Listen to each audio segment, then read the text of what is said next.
بسم اللہ الرحمن الرحیم۔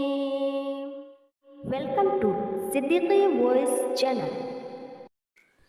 بسم اللہ الرحمن الرحیم۔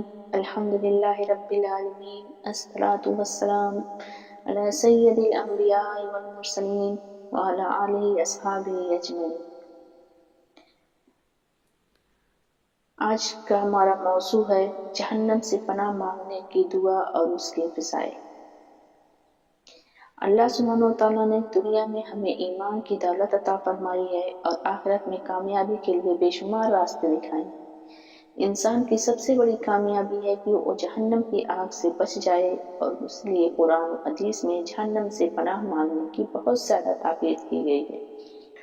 رسول اللہ صلی اللہ علیہ وسلم خود بھی دعا کثرت سے پڑھتے اور دوسروں کو بھی اس کی تلقین فرماتے۔ جہنم سے پناہ مانگنے کی اہم فضیلت کیا ہے؟ جہنم سے نجات کا ذریعہ۔ جو بندہ اخلاص کے ساتھ جہنم سے پناہ مانگتا ہے، اللہ سبحانہ وتعالیٰ اس کے لیے نجات کا سبب بناتا ہے۔ اللہ کی رحمت اور حفاظت۔ یہ دعا بندے کو اللہ کی رحمت کے قریب اور شیطان کے شر سے محفوظ رکھتی ہے۔ جنت کا راستہ آسان ہوتا ہے۔ جو جہنم سے بچ گیا اس کے لیے جنت ہی کامیابی ہے۔ رسول اللہ صلی اللہ علیہ وسلم کی سنت۔ نبی کریم صلی اللہ علیہ وسلم ہر نماز کے بعد اور تہجد میں باقاعدگی سے یہ دعا مانگتے رہتے تھے۔ اللہم اجرنی من النار، اللہم اجرنی من النار، اللہم اجرنی من النار۔ اے اللہ مجھے آگ کے عذاب سے بچا لے۔ یہ بہت مختصر مگر عظیم دعا ہے۔ ایک اور جامع دعا نماز میں تشہد کے بعد اللہم انی اعوذ بک من عذاب جہنم۔ اے اللہ میں جہنم کے عذاب سے تیری پناہ مانگتا ہوں۔ رسول اللہ صلی اللہ علیہ وسلم نے فرمایا کہ نماز کے آخر میں سلام سے پہلے جہنم سے پناہ مانگنا لازم ہے۔ روزہ رکھنے کے بعد افطار کے وقت یہ دعا پڑھیں۔ اللہم انی اعوذ بک من النار۔